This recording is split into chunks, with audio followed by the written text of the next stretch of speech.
LGBT fanatics, faking mental disorders, looking for attention, wearing tattoos, silly dances, piercings, millennial brats. These are the labels that are typically attached to someone who looks like this. And this is all that most YouTubers reduce these people to, simply because they use an app called TikTok, which has been given a reputation by people who don't even use the app. But if you actually listen to what these people have to say, you then see a different world entirely and a different level of intellect. And that's what we're going to do today. I'm going to show you what it is that I see when I go on TikTok and I scroll, because the experience that everyone has been relaying online, especially on YouTube, is nothing that I can relate to. And in reality, the people on TikTok are regular, average, everyday human beings sharing their opinions. This is a time that we have never been familiar with in the past. Before the internet, you weren't able to hear the thoughts and opinions of your neighbor, your friends, or family members unless they decided to share it with you. Whereas now, anyone can pick up their phone and react to something. And that makes people very uncomfortable, because they were previously able to project whatever they wanted onto their peers and to assume that everybody relatively thought the same, with a few outliers or so on. But the truth is, we all think very differently and have our own perspectives and can be influenced by each other to agree on certain things. That doesn't mean that we agree on everything or most things. And so it's a very hard thing for people to digest, that they have to now find a way to be comfortable with not agreeing on everything that they talk about with someone or everything that they hear someone say, while still supporting them or allowing that person to exist in the same way that they do. So right now, because of all of this rhetoric against TikTok, there is a ban. It's apparently the second ban that TikTok is facing. They overcame the first. And I'm going to show you the other side of this. So with all that being said, I'm going to get into what's going on with this TikTok ban so that you can hear the perspectives of people who have spent a lot more time on this than me. And from this point on, I'm not going to animate anything because it's relatively unnecessary. All right, so we'll come back to this guy in a minute. Let's start with this one instead. So this is the CEO of TikTok. Hi everyone, it's Sho here. I'm the CEO of TikTok. I'm here in Washington, D.C. today, and I have some news and updates to share with everyone here. Today, I'm super excited to announce that more than 150 million Americans are on TikTok. That's almost half of the US coming to TikTok to connect, to create, to share, to learn, or just to have some fun. This includes 5 million businesses that use TikTok to reach their customers, and the majority of these are small and medium businesses. Now these numbers are amazing, and I'm so thankful to all of you and the 7,000 TikTok employees in the US who are helping us build this incredible community in America and around the world. Now this comes at a pivotal moment for us. Some politicians have started talking about banning TikTok. Now this could take TikTok away from all 150 million of you. I'll be testifying before Congress later this week to share all that we're doing to protect Americans using the app and deliver on our mission to inspire creativity and to bring joy. Let me know in the comments what you want your elected representatives to know about what you love about TikTok. There are some people who have broken down this video, but on TikTok, people do duets and stitches where they can show someone's content and react to it. So I'm going to show this guy's perspective on this video and when he actually went to Congress. I'll be testifying before Congress later this week. Already predict what's going to drive me insane about this TikTok debate. It's going to be an entire panel of people who are referring to TikTok as if it's an app that's used to have little kids do funny dances, because it's already started. The music, the cooking, the sports, the old movies, you can find cute little kids. Yeah, again, I'm not following that. That's just not it at all. I joined TikTok just recently, like December 2022 recently, because I was on winter break and I'm a math teacher and I like teaching math, and during break I don't have anyone to teach, so I started making videos. So this was a guy who admitted that he doesn't have a professional perspective on this, that he's just a math teacher. And I am not a national security advisor, and I am not a cybersecurity specialist. Again, I'm a math teacher. Which is completely contrary to the notion that people are going around and pretending as if they're experts and professionals on subjects that they speak on when they're not. They're just people giving their perspective on something that affects them. So I started making videos. But I did it for me. I mean, I'm teaching math online during break. No one's going to want to watch this. As it turns out, about 250,000 people want to watch, and that's what showed me the true magic of TikTok. On TikTok, you will find your community, and you will find it quickly. Take Elise Myers. She posts one video giving a vulnerable story about her dating experience grabbing a bunch of tacos, and then gains millions of followers, and now she has an incredible community of people that want to listen to her storytelling and her life. Miss Rachel and Joey Swoll are another two examples. Neither of them had the social following to be seen before TikTok. They start posting about their interests, and TikTok helps them find the people that want to listen. The same way, I start posting about math videos, and I'm able to connect with professors, students, teachers, parents, and enthusiasts from all across the world. And I'm so worried that that's the part that's going to get missed over in these congressional hearings. To make matters worse, I don't think they're ever going to answer the questions that the TikTok community is actually asking. Questions like, what evidence is there that there are actual security risks? I mean, just listen to the field reporter on that previous clip. We so far have heard a lot more warnings versus evidence at this point, but these are genuine concerns, at least according to the officials that are here. I mean, are you kidding me? Warnings with no evidence? What about questions like, why do we only seem to care when the company is not American owned? And they're not the only ones that do this, Terry. Meta, behind Facebook, Google, Microsoft, all of these big companies are siphoning up Americans' data this way. It's not like Facebook hasn't been accused of spreading misinformation. It's not like Twitter isn't an absolute shit show with all of the blue check marks they sell. Google has been collecting information on its users for decades and making a hell of a lot of profit. But suddenly TikTok is guilty because it tries to find out my contacts and tracks every website that I visit. Every app on my phone asks if it can have access to my contacts. And I am not a national security advisor, and I am not a cybersecurity specialist. Again, I'm a math teacher. But the point is, it shouldn't be this difficult to get these questions answered. Like, why is TikTok being pushed to sell when third-party agencies have confirmed that that wouldn't change the security risk? Even if TikTok is banned or if a sale is forced, this report makes clear from the cybersecurity company Ferut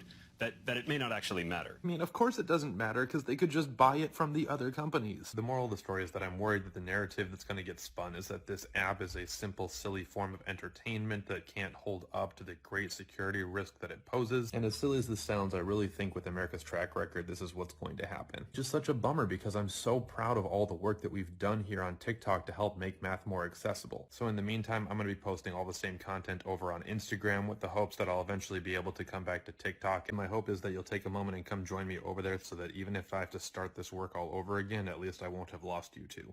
And remember how the CEO asked everyone what their questions are that they want him to relay to Congress? Let me know in the comments what you want your elected representatives to know about what you love about TikTok. Well, just like this teacher said, To make matters worse, I don't think they're ever going to answer the questions that the TikTok community is actually asking. he isn't sure that they're going to take any of those concerns seriously. And he did a follow-up video. I'll be testifying before Congress. So how did it go? TikTok.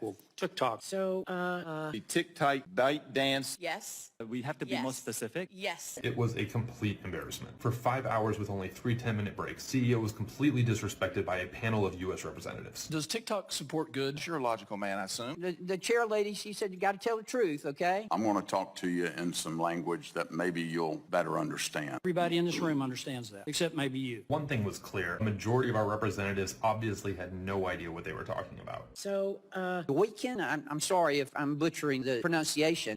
TikTok. The physical service. Engineers, private bite company. dance, Communist Party. No.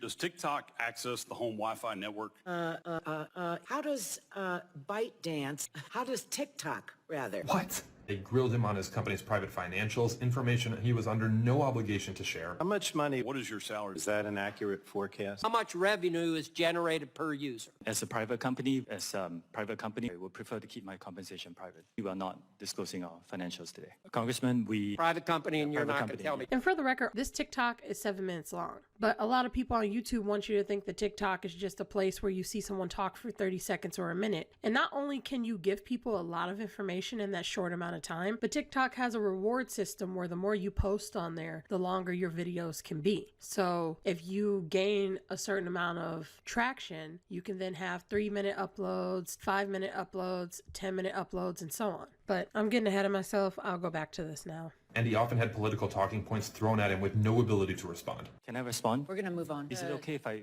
just very quickly respond? Unfortunately, Madam Chair, if I may, I would like to respond to that very quickly. the gentleman's time has expired. You have given me no time to answer your questions. Despite this repetitive pressuring and complete disrespect, he was actually quite open about his financials. Do you have any financial debts or obligations to ByteDance? No, I do not. And he was considerate about legitimate security concerns. We have heard important concerns need to address the problem of privacy. I agree with you. Our approach has never been to dismiss or trivialize any of these concerns. So what is the real issue here? Regarding the security concerns, there were a few representatives who actually took their job seriously and asked some legitimate questions. India banned the use of TikTok. New Zealand, Canada, United Kingdom, Belgium, European Union all cited security risks with the company's data collection and connection to the Chinese Communist Party. Our U.S. FBI director said that this is a tool that is ultimately within the control of the Chinese government. It screams out with national security concerns. Mr. Chu, how can all of these countries and our own FBI director have been wrong? This is a good point. Lots of countries have banned TikTok, so what do they believe is the risk? China has a law that requires its citizens and companies to provide intelligence data when asked. China's 2017 national intelligence law states very clearly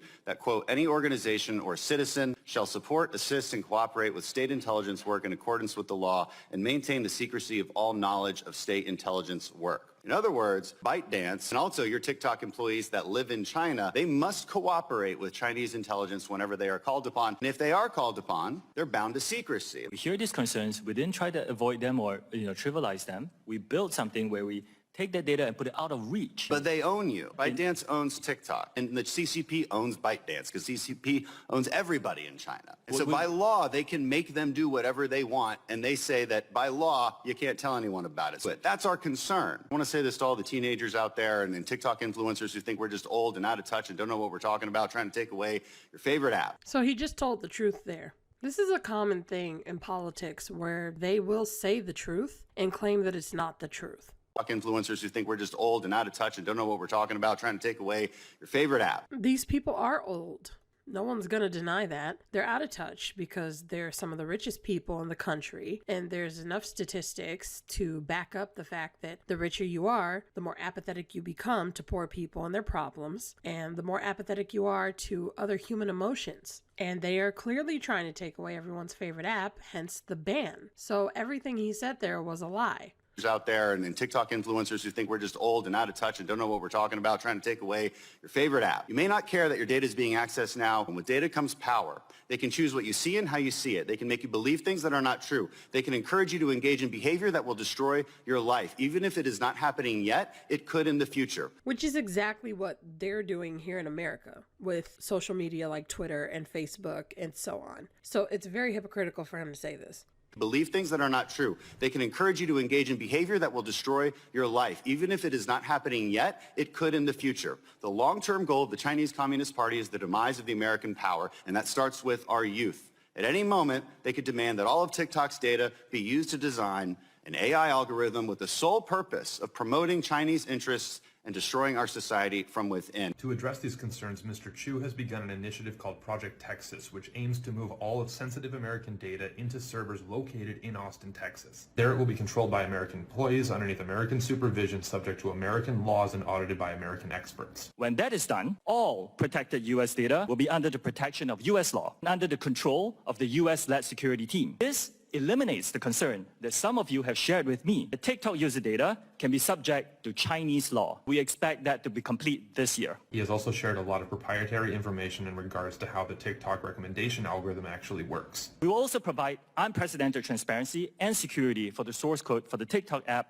and recommendation engine. This goes further, by the way, than what any other company in our industry have done. But will this be enough? That remains the question. U.S. senators fear that for the 9 months that it will take to be able to move all of the sensitive data into Austin, Texas, that might still be too big of a risk to allow TikTok to operate outside of the U.S. Do they have access to user data? After Project Texas is done, the answer is no. As a result, some representatives are pushing TikTok to sell so that they become an American company. Mr. Chu argues that there is no evidence to support this, and there have been no good arguments made as to why Project Texas wouldn't bring any risk down to what is already an industry standard. If you look at the subtext, this is something that every company could do. Frankly, I haven't heard any good reason why this doesn't work. I don't think ownership is the issue here. American social companies don't have a good track record with data privacy and user security. I mean, look at Facebook and Cambridge Analytica. Personally, here's where I stand. The US government has not convinced me that the Chinese government has abused its power in relation to TikTok. To do so, they would need to provide actual evidence, and so far they've only said that there is a DOJ investigation that's ongoing. The concern about the possibility that the Chinese government might interfere seems legit, though. Lots of countries from around the world have already recognized this risk, which is why they banned TikTok from being able to be on government devices. So I just want to make the point that, again, this is someone who isn't a politician. He isn't working in politics. He doesn't have a political background. He's just a math teacher. And he's explaining this very well. And it's his opinion. This is why TikTok is such an important platform, because you're able to spread information very quickly and very efficiently. You're able to communicate with people very quickly. So I'll get back into this more later, but this is an example of the types of TikToks that I see on a regular basis. Could you imagine how long it would have taken you to come to understand this information yourself? A lot of people assume that TikTok is used by kids, but most kids are in school or in some after-school program or activity. It's a lot of adults on this platform, young adults, older adults, trying to educate people on things that they think are important, just like how people do on YouTube. And if you have a job or you're very busy throughout the day, something like this is essential for you to stay up to date on current events in the news. Lots of countries from around the world have already recognized this risk, which is why they banned TikTok from being able to be on government devices. That's our concern.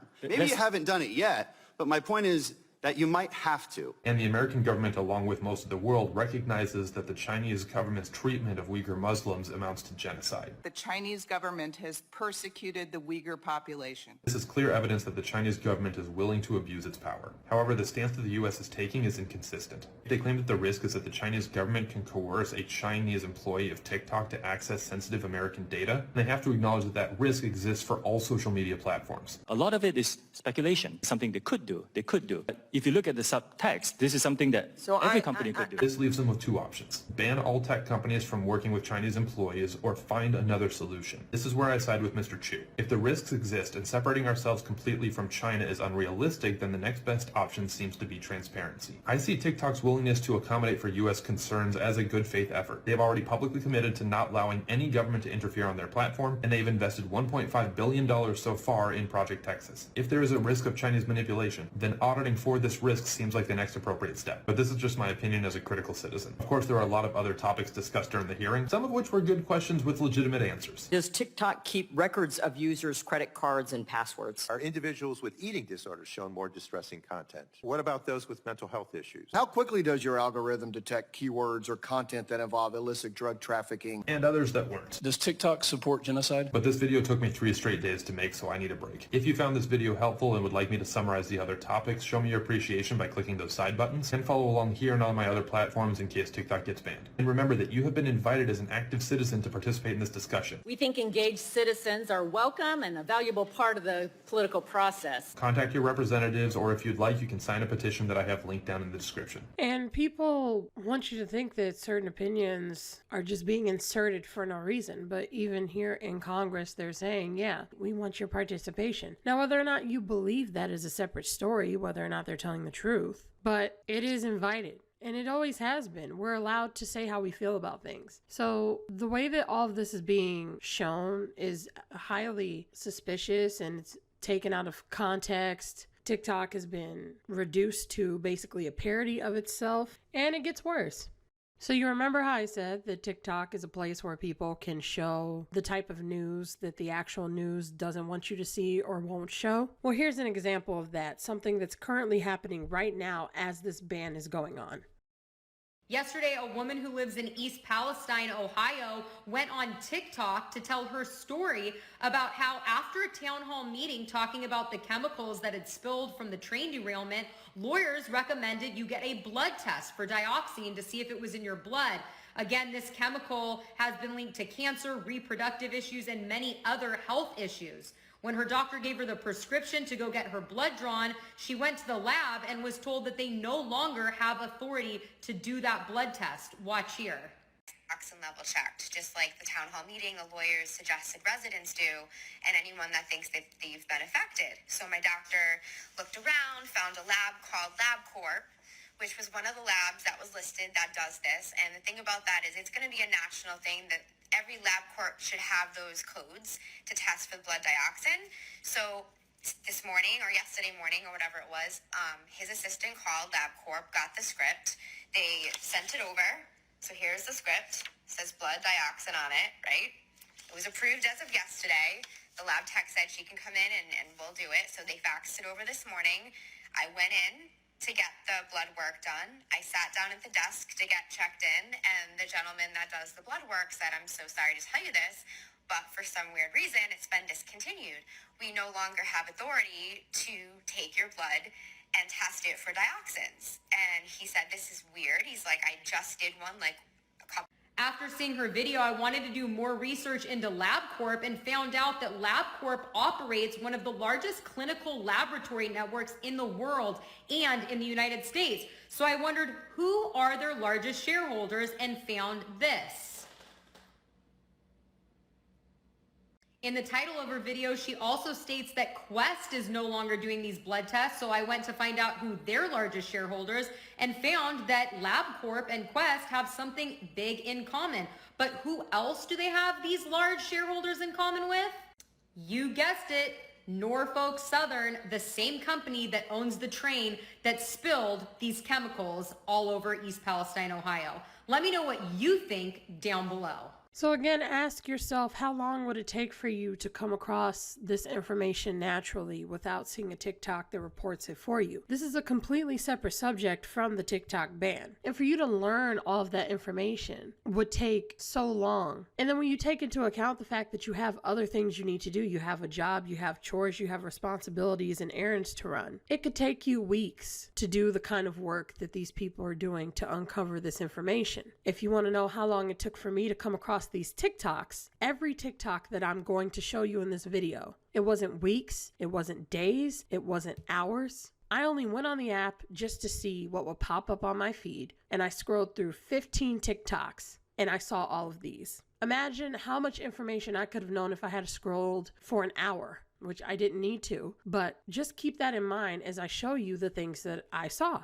And remember that that's how important it is to keep this app, because this stuff is true. Now, there's more about this whole Ohio thing. This is more of what happened in Ohio. So this Ohio train disaster has pointed out some frightening realities about living in the United States, and I wanted to talk about just a few of them that I find the most disturbing. The first one is I'm hearing that Norfolk Southern actually went around the community where the train derailed and told people they would test their water for free as long as they signed a waiver, and this waiver makes it impossible for the citizens who signed to sue the company. Which is wild to think about, because the EPA and everyone else in the area says that it's safe for people to live, but animals are dying, plant life is dying, people are seeing weird things in the water. I mean, you can see the chemicals in the water, in people's tap water. People are talking about rain smelling like chlorine. Air quality index reports show that the air quality is safe, but people are experiencing something that's quite a bit different. So it's like, not only is the railroad company hedging themselves and protecting themselves legally, but government agencies seem to not be interested in protecting residents either. Like, where's the EPA on this? Why isn't anybody getting arrested? And actually the people that wind up getting arrested, if anybody is, it's going to be the workers, not the people who are responsible for overworking them, underpaying them, understaffing the teams and crews that were trying to unionize before all of this happened. The other really disturbing thing about this is that nobody's reporting on this entire thing. It's almost exclusively TikTok and Twitter that's carrying this story, because Fox won't report on it, CNN won't report on it. When they do, it's very minimal coverage. And I guess that makes sense when you consider that 30% of Norfolk Southern, the company that caused this whole crash to happen, the ones that are responsible, they're owned primarily by BlackRock and Vanguard, the two largest stakeholders in this company. They're both hedge funds.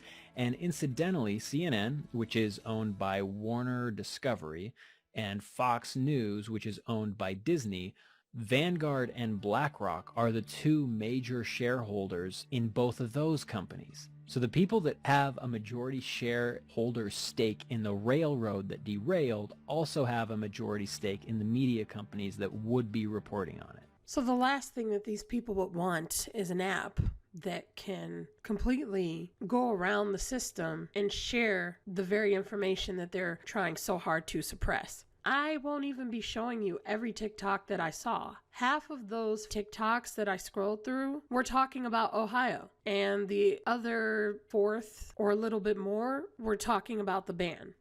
The other thing that I've been thinking about that just is so disturbing to consider is preppers have always gotten this bad rap. They've been written off as the crazy people, you know, storing up food in case of a doomsday apocalypse, and everybody just assumes that that's not going to happen because society is going to break down very quickly, and you're not actually going to be able to eat your food that you prepped with because raiders are going to come and take it all. But the reality is those are the only people that are prepared for this, because like we have no idea how this is going to affect us long term, and it's going to get into our food because most of the grains are produced in that area, and this time next year all of the grains that come up during this growing season are going to be in the cereal, they're going to be in the bread, they're going to be in everything, and it's going to take a decade, maybe more, for all of the cancers that will cause to show in the population. And the only way to avoid it is if you've been stockpiling food for decades. These people that are prepared to be able to weather this storm, whether they're in Ohio or not, they're the same people that we've all, the mainstream media included, have called crazy. And they might be the only people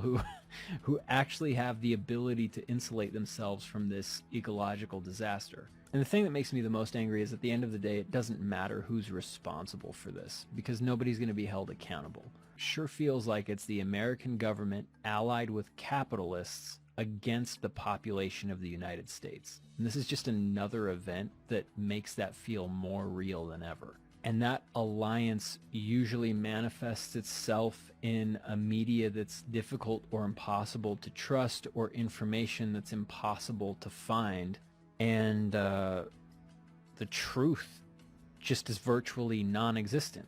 Like, we don't know what the truth is ever, because it's almost always twisted to make these agencies or groups or corporations or government officials look better than they actually are. And I have no idea what the answer to all of this is. I don't know if there's a way out for any of us, except for the people at the top that are already running the system. What do we do? And funnily enough, it's not the only solution and it won't fix everything, but at least allowing people to share information on apps like TikTok can help us to get around that hindrance in our efforts to create coalitions and organize and just inform people on what's going on. So there's a clear invested interest in censoring TikTok. There's plenty. This is just the most current one that happens to be going on at the same time as the ban, and they could also be using this ban as one of the many times where they use some big new bill to distract from some tragedy that's going on in the country. I would say that that could be a win-win for them. Even if TikTok isn't banned, this would help to have distracted everyone from what was happening in Ohio. However, there is a possibility that it could completely backfire, since TikTok is talking about it just as much, but that's only if the app doesn't get banned. But there's even more information about what this ban actually entails. How we use the internet is about to fundamentally change forever, and it's terrifying. This is Bill S686, also known as the Restrict Bill. You'll probably know it as the TikTok ban bill, but it does so much more than just that. It actually does more than any bill I think we've ever seen. I encourage everyone to read it by going here and clicking the text tab, but here are the main takeaways. Foreign adversaries can change by definition, but a few are already listed. They are the People's Republic of China, including Hong Kong, Special Administration Region, the Republic of Cuba, the Islamic Republic of Iran, the Democratic People's Republic of Korea, and of course, the Russian Federation and Venezuela under the regime of Nicolas Maduro Moros. I hope I pronounced that correctly, but these definitions can change at any time.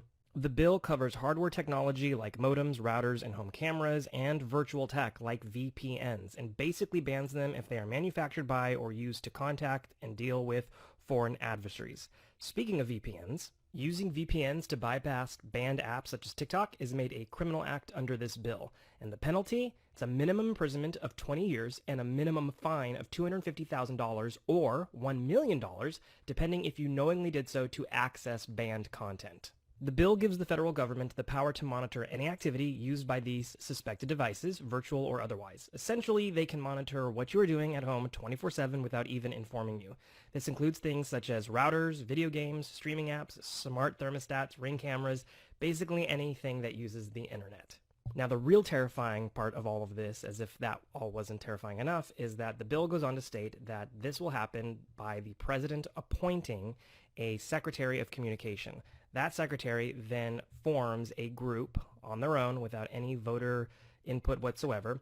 This group can have meetings behind closed doors. They don't have to disclose anything. They can ban and deem anything inappropriate or a risk to security at any moment in time. And if they do, they can go through your instant messages, your emails, texts, basically anything that uses the internet, and they can censor it. So in summary, this bill can effectively ban anything the government deems inappropriate extremely quickly without warning. The ramifications of this range from breaking up mass communication methods to even watching the cameras in your home, aka spying on you. It really is that bad, and I am not speaking in hyperbole. Please contact your reps. I have a video on my TikTok ban playlist on how to find your representatives and tell them if they vote for this, you will support their opponents in their next primary. If I missed anything in this bill, please let me know in the comments. Share this information with anyone and everyone. I will be covering this bill and the TikTok ban throughout, so to stay informed, please make sure to follow.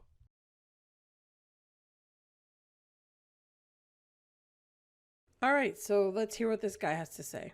Here's what you're not being told about the upcoming TikTok ban. I'm a Seattle area news camera guy. I film overnight and sell it to local and national news every day. But I also get paid to share on here what the mainstream media skips or doesn't have time for. And I get paid a lot, more than many of the other influencers we all know and love on this platform. I'll tell you how much shortly and why. Television news can't run it all, skipping murders, violent crime sprees, and other types of incidents that leave behind victims and lives lost, whose stories would otherwise never be told to a large audience. I tell those stories here. So this guy is admitting that he's someone who tries to tell stories that the news can't tell. And that is very threatening for the media, because the media is purposefully meant to control what we see and hear and how much of it we see and hear, or what context it's put in when we see and hear it. With something like TikTok, since you have regular people doing this, they just give you their raw opinion. They don't have someone paying them millions and millions of dollars a day to lie to you. And that's very threatening. If you have a company that's worth hundreds of millions of dollars, billions, and you have a platform that exposes the things that you're trying to cover up, things that you are willing to dump as much cash into to cover up, then wouldn't you see that as a threat? Especially when these news platforms have ties to the government. And I don't need to talk about that here, because you could look up YouTube videos where people explain that. You could do research yourself. It's a very well-known thing that a lot of these big news organizations have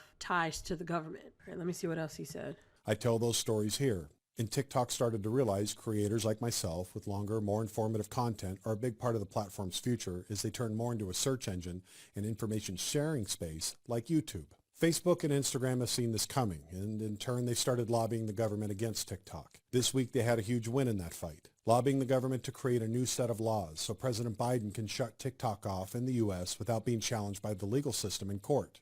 Not that long ago, President Trump also banned TikTok, but he was challenged in court and lost. Now, any sitting president can do this without any legal challenge. Recently, Meta announced they will stop paying creators for the Reels platform they created to compete with TikTok. Meta is deciding to keep the revenue instead of doing what TikTok does, paying the creators that the viewers decide are creating the best content. So with most social media, with places like YouTube, you see what kind of content gets popular and you see what kind of content gets suppressed. I showed this whole clip in this video where I was showing a YouTuber called McJuggerNuggets, and he was explaining how he spends so much time and effort on his content and it barely makes any money. It doesn't get shared around as easily as other kinds of content, and how unfair the system of YouTube is. I'm getting ahead of myself. Guys, back to YouTube. Their copyright system is ruthless. Full-on flagging complete channels, terminating channels, removing all the revenue. David Dobrik gets 250 million views a month. Good for him. But he only makes $3,000.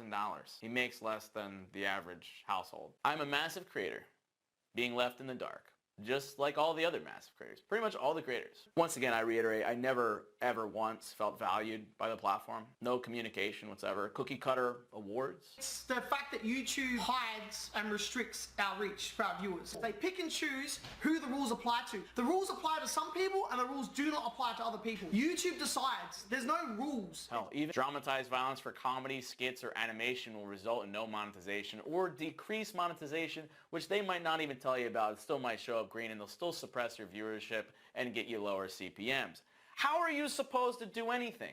But TikTok is now doing something that we haven't seen before, where they're actually going to be paying people significantly more for their content, specifically because it's informative. And again, these are people sharing their opinions, but it's in good faith. It's honest, and it's meant to help their viewers, help the world, help society, and so on. It's meant to reshape how we function in life in a better way. This shows that they're realizing they're not going to have any significant competition again. Creators like myself were approached by TikTok earlier this year to participate in a newer, longer format creator fund.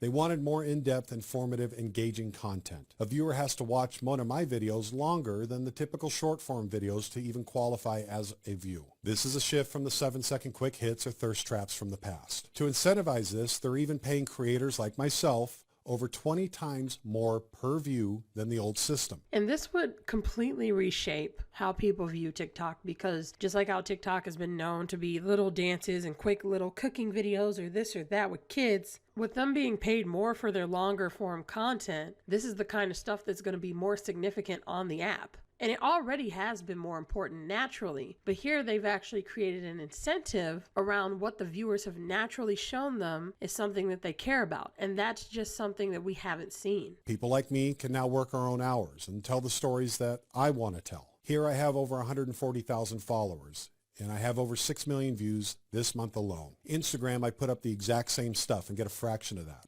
Facebook, even less. Other platforms suppress, while TikTok gives me reach. And that's the big difference.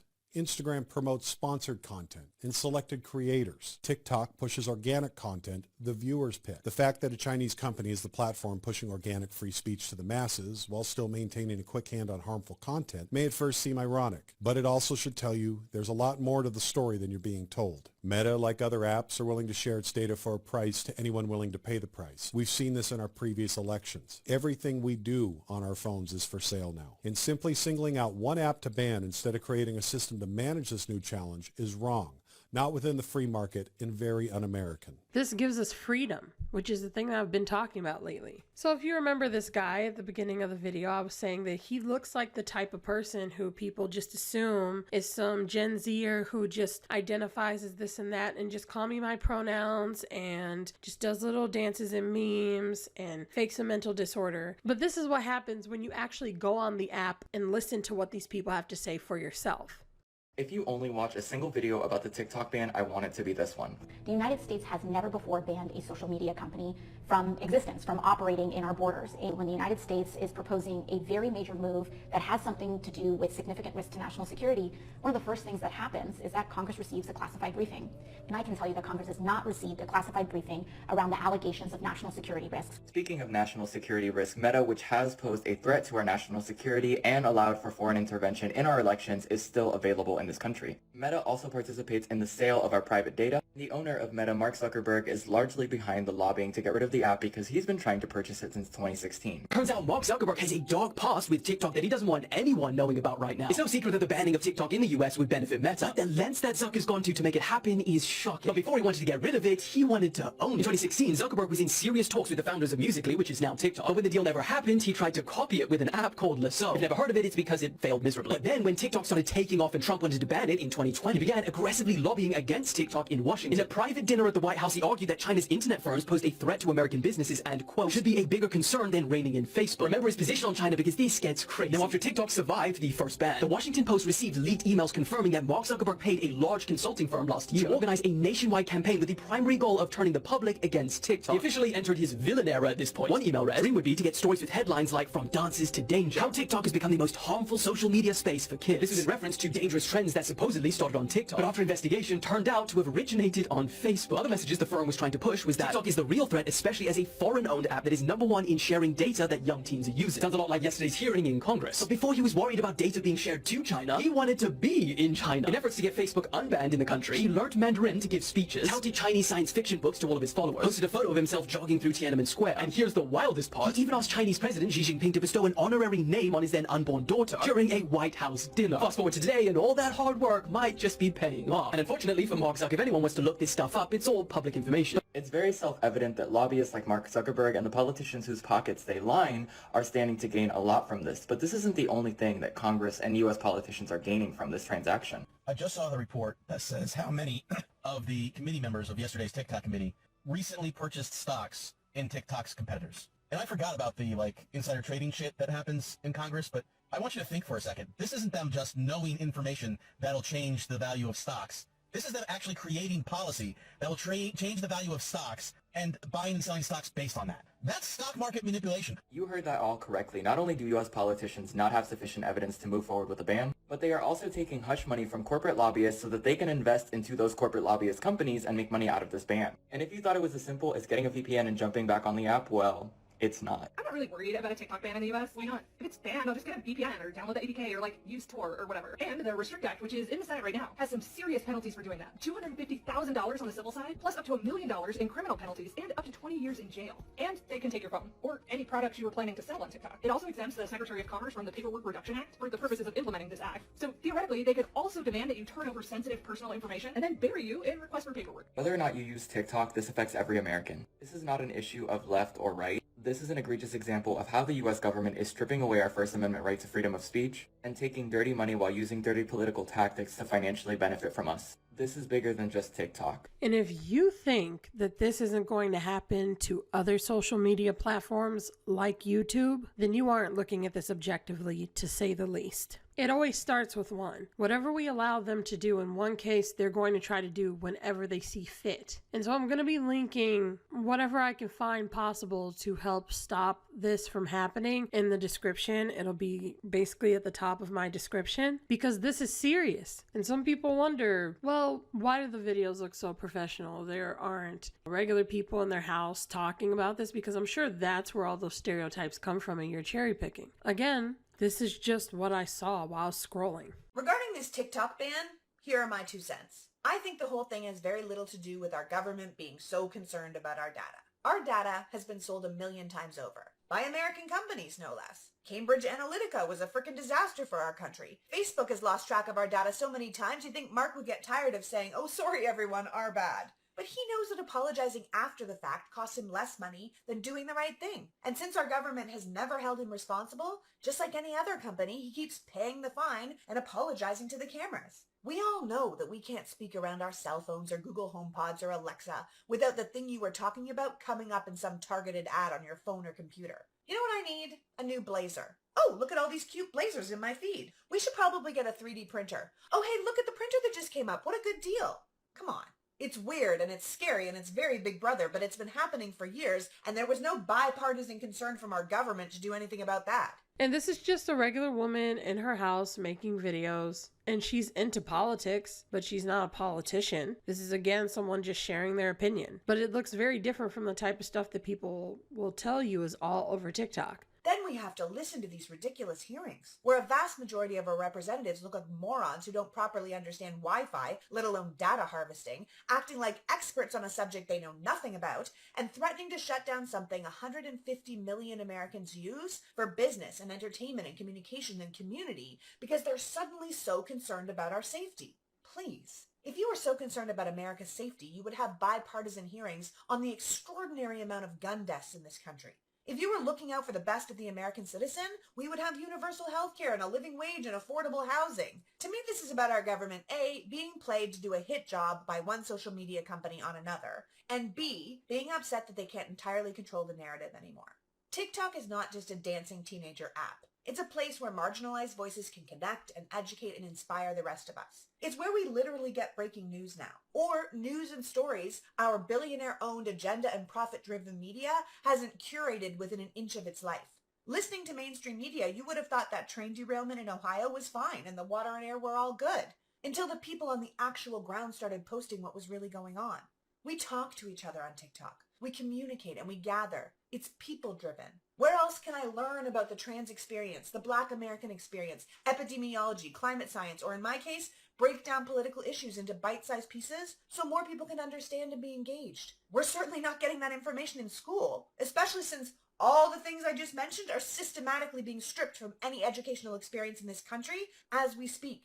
No one is proposing that TikTok doesn't have issues. I can personally attest to their algorithm being pretty messed up. It's almost impossible to communicate with anyone at that company if you have a problem, and people can easily work in bad faith to silence good voices. No one's saying there might not be a problem with the Chinese government, or know what the goals for the app might be. These are worthy issues for the government to be discussing and monitoring and potentially regulating. I think most of us could get on board with that. But I also think that those issues apply to all social media across the board. The only reason we're talking about TikTok is because Meta, Facebook, was pissed off TikTok was beating it. They tried to compete, found they couldn't, so decided instead of innovating, their resources would be better spent targeting their opponent for annihilation. And it all comes down to capitalism. That's what this whole story is about. And it's just so sad that people don't even realize that. They really think that, oh, TikTok is getting what's coming to them. They really are a threat from people's mental health. They really are a threat to... And it's all so that a bunch of assholes are going to get even richer and have even less competition while gaining even more control over its citizens. Over the past year, Meta has spent over $22 million lobbying DC leaders to discredit TikTok. They've also been engaged in a national media campaign to discredit the competitor, running article after article and news piece after news piece, questioning the safety of the app in places where lawmakers would see it. And their efforts appear to be working. So it's no surprise that Meta, thinking their opponent was on a crash course, started removing its creator fund. The fund it only implemented to compete with TikTok in the first place. But you don't need to pay creators if you took your competition out at the knees, and now the creators have nowhere else to go. It's gross and manipulative. But I'm not sure we can expect much more from a company that was founded on rating girls' looks, built its brand on stolen tech, and made its money using hate and anger to drive its algorithm. Again, I am not saying TikTok is perfect, but Facebook is an American-owned company, and it's been fucking us for years. And if we want to talk about foreign ownership, Twitter is owned by a South African billionaire funded by the Saudis that pitches Nazi filth and medical disinformation that literally kills people. Hell, Fox News is owned by an Australian billionaire who is fundamentally destroying America's faith in democracy and each other, and there hasn't been a single hearing on them. So all I'm saying is if you have a problem with TikTok, then the problem you have is with all social media, and that's the thing we should be addressing. You can't just target one without the others.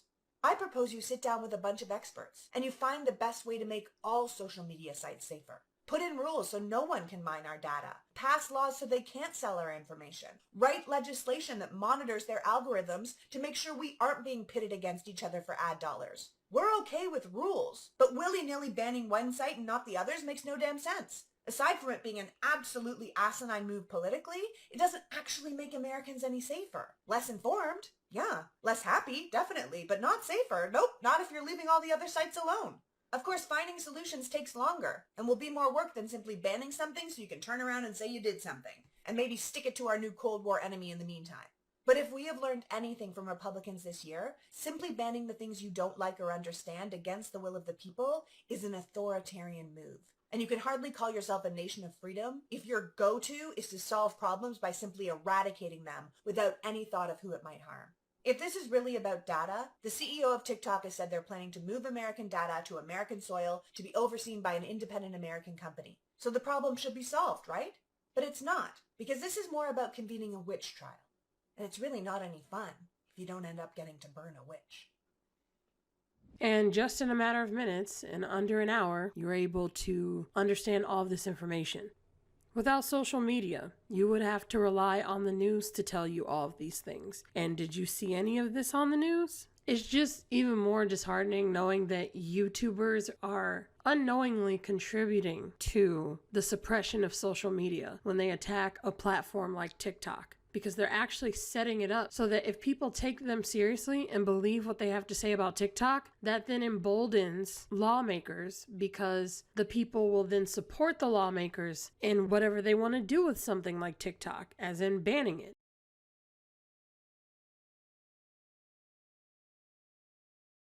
They can't entirely control the narrative anymore. TikTok is not just a dancing teenager app. It's a place where marginalized voices can connect and educate and inspire the rest of us. Already predict what's going to drive me insane about this TikTok debate. It's going to be an entire panel of people who are referring to TikTok as if it's an app that's used to have little kids do funny dances. The music, the cooking, the sports, the old movies, you can find cute little kids. Yeah, again, influencers who think we're just old and out of touch and don't know what we're talking about, trying to take away your favorite app. And once that happens, that gives them the agency to come after whoever they want, like potentially YouTube, for example. So YouTubers don't even realize that they're shooting themselves in the foot, and they're doing it because of something that they heard, not something that they experienced themselves. TikTok is so much more than what people are making it out to be. And as long as I'm able, I will start to show you that. And it's fine if it's not your thing, but it's just as legitimate as YouTube is. It's just as legitimate as any other social media platform. And it's just awful that people are, to this day, stupid enough to say that they hate an app that they've never even tried.